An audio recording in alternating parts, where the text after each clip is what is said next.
What's going on, y'all? Machiavelli Mills TV. Y'all hit the like button, hit the subscribe button. So one of my favorite movies of all time is Set It Off, right? I watched this movie for the first time with my mom. I had to been about maybe 6 or 7. First time I ever watched this movie. I had to been like 6, not even 7. I was about 6, right? And this movie, first of all, it shocked the hell out of me. And it made me feel a variety of different ways. It made me emotional. It made me sad. It made me empathetic. It made me fearful.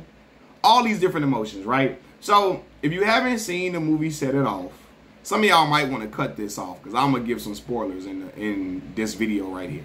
Set It Off is about a group of 4 female friends, right? They all have certain parts in their life where things get harsh and rough for them.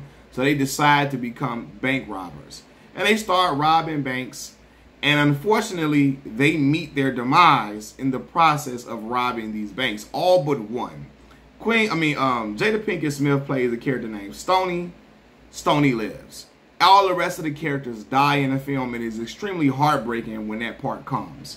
But I remember watching this movie as a kid. F. Gary Gray did his goddamn thing with this movie. He did his thing.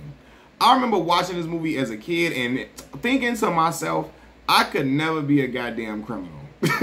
I could never do it. First of all, I always say, I'm not built for criminality because a person can do something. One person can do something, they get away with it scot-free. I'd be the motherfucker get caught.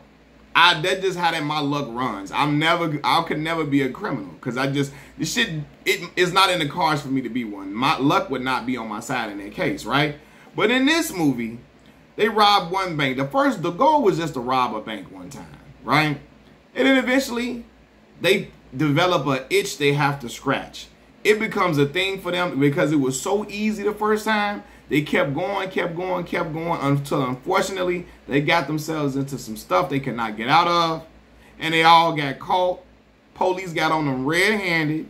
And they ended up losing their lives, all except Jada Pinkett's character, Stoney, right? So when I saw this, I said, oh, see, when you be a criminal, it becomes an addiction. And then eventually you get into it more and more till you can't get out of it. And then you either go to jail for a long ass time or you die. You know, in the process, they end up unaliving a police officer, I believe, in the movie. And then they know, hey, we get caught. We're getting life without the possibility of parole, but they getting a death penalty. They knew it wasn't no turning back from robbing them banks at that point, and they had gone too far. And when you go far like that, listen, your life will never be the same. So I remember watching that shit like, man, hell no, I could never do that. Look how their life has turned upside down from them robbing them banks, and it only was supposed to be one. But also this movie tells the story of 4 different black women and their trials and tribulations in their lives, right? Queen Latifah is an openly gay woman, right? And you see it on camera in her relationship with the girl on camera. She's like the protector of her friend group. They all working, not all of them, but they working, cleaning houses, cleaning up rich people houses and all of that, and cleaning up facilities for people. She wants some money, right? The friend Titi, played by Kimberly Elise, she's a single mother trying to provide for her son.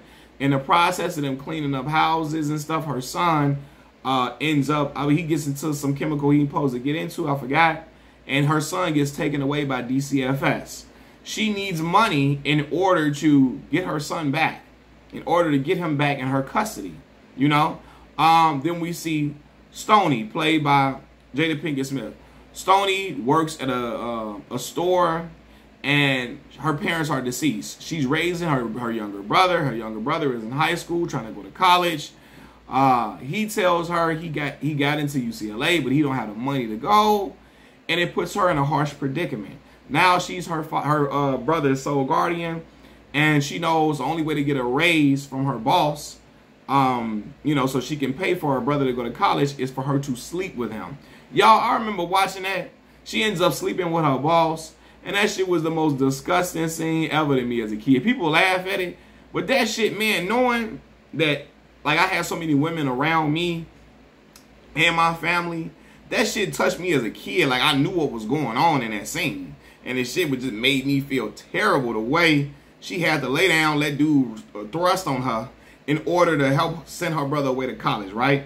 Then to come out, this really a lesson I learned too. Lying to your people can have a detrimental effect on them because you don't know what they would do for you to make your dreams happen. What they had to go through to make their dreams happen. What they had to sacrifice. The things they lose. Some of your family or some people can love you so much they'll lose their dignity in order to see your dreams come true. Come to find out the brother was lying. He never got into UCLA. He didn't want to go to college. He made up that lie so he wouldn't have to go. Jada Pinkett Lou, she snaps out because like, what the hell? Do you know what I had to go through to get that money? He don't know that she had to sleep with her boss. But it's the principle. Yo, don't lie to your people like that about something that serious because you don't know what they would do to make them dreams happen. Unfortunately, her brother, also, it's another cautionary tale this movie tells me. He want to hang with the street dude. He want to have the same hairstyle as the street dude. He want to, he thinking certain things is cool. He gets the same haircut that the street dude that he admires gets. And he gets killed by the police because they mistake him. Stoney's brother, Jada Pinkett's brother, gets killed by the police because they mistake him for the street dude that he's hanging with because of the haircut he has, right? That sends her into a rage. She loses she has no respect for the law at that point. After her brother is killed. You know what I mean? Then we have Frankie, played by Vivica A. Fox. Now Vivica represents the girl from the hood that's moving her way up in ranks. She got a nice, great job working at the bank, which is a great job for a lot of young black girls from the hood, right? Doing well for herself, trying to climb up the totem pole, and her bank gets robbed by somebody from her neighborhood. Now, I always chuckle at this scene in retrospect, and she like, the dude come to her, and she was a bank teller, and she said, "Oh, hey Darnell, I ain't know you had a bank account here." Girl, Darnell don't got no motherfucking bank account. He wants your bank account and everybody's in this motherfucker. He want everybody. He want that shit empty. He wants you in your hands he wants you on the floor. And he wanna leave out of here with everything this goddamn bank got. So, unfortunately, Darnell had a gun on her. Now, the procedure at the bank was for her to press a button to alert authorities that they're being robbed.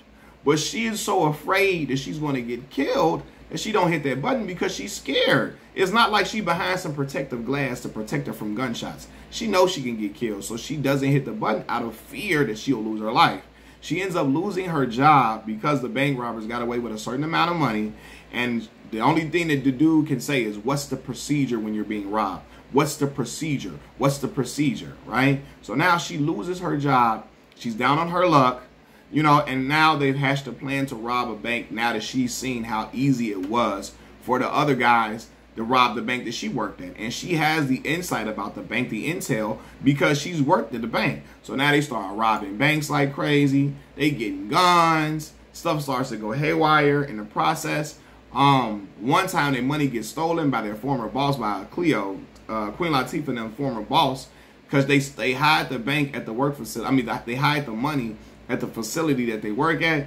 Their boss finds it. He spends all the money up on prostitutes and liquor and expensive hotel rooms and luxuries. And then he ends up getting killed. They end up killing him. You know what I mean? So now they have a body on them. Everything just goes haywire. Now at the end, well, also Jada Pinkett starts dating Blair Underwood in the movie, he works at the bank as well. And she's developing insight about the bank. But she ends up really, really liking him. Now, in the process of all this going on, they're robbing banks. Jada Pinkett don't want to rob no banks no more. She don't, but she keeps being with her friend. It's another story, man.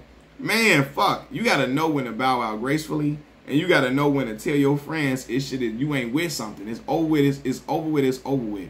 But they feel like they needed that money to go because they were on there. They were on their tail. And they were on to them. And they felt like, yo, we need to get some more money and run away and leave this life and just get up out of here, right? So they wanted to rob one more bank. And unfortunately, their last bank that they robbed ended up being their last. Now, the scene with Cleo, played by Queen Latifah, when she gets killed, and she realizes that, because they split up from each other, she realizes that she's about to go out. She realizes no running. They have her surrounded. It's over with. She smokes her last cigarette. She drives right into the police, jumps out of the car, shooting at the police, shooting, and she gets killed. And the song that plays, that day after day, seems like that shit. So, boy, that's a damn song. I don't know what that, I gotta look up the name of that damn song. So dramatic, not in a bad way, but it adds cinema to this damn, like this movie, man, it's a strong movie. Kimberly Elise character gets killed in the process of robbing a bank. She gets shot. Now she dies in the car and they have to leave her because the police are on their tail. And when you see Jada Pinkett character, Stoney, kiss her on the forehead because they got to leave her, like that shit was so heartfelt and heartbreaking to watch. Then Frankie, played by Queen Vivica Fox, she's surrounded by the police officers, and I remember when, did she pull a gun on one of them? She said, what's the fucking procedure when you got a gun to your head? What's the fucking procedure? Because that's what was brought to her by the police when the bank was robbed. And they like were telling her, what's the procedure when you get robbed? You better press that button. So she telling them, what's the procedure when you got a fucking gun to your head? What's the procedure? What's the procedure? Because she's felt like the world has abandoned her and turned her life upside down. She lost her job when she was just fearful of getting killed because she wasn't behind no protective glass when she's supposed to hit that button. She like, I don't want to die and get killed in the process of this. You know what I mean? So she wasn't behind no bulletproof glass. So yeah, man, then she gets killed, right? Then the police officer, Jada Pinkett's character, sneaks onto a bus going to Mexico, right? Has a sombrero on, and she tries to hide on the bus. The police officer sees her on the bus, but he allows her to get away because he knows the girl's been through a lot of hardship in her life. Her brother was killed by the police. Her parents were killed. He lets her get away. That was the crazy part for me because I didn't think none of them was going to get away. She gets away. Jada Pinkett gets away. She gets to Mexico with all the money, and she pours the money out. She cuts her hair off so she won't be recognized. She cuts the braids out. And she just starts crying, thinking about the loss of her friends. That was such a pivotal point in the movie for me. Crying, thinking about the loss of her friends and how they died in the process of trying to just. Something started off like to them so innocently. We just robbed one bank. They kept going, and they lost their lives in the process, man. That is, and the Missing You by Brandy plays. Y'all, that shit make you cry at the end when you realize she the only one that survived. All her friends are deceased. And the life that she knew was once over. She calls Blair Underwood on the phone. She don't say nothing. He know it's her. He said, I'm glad you safe.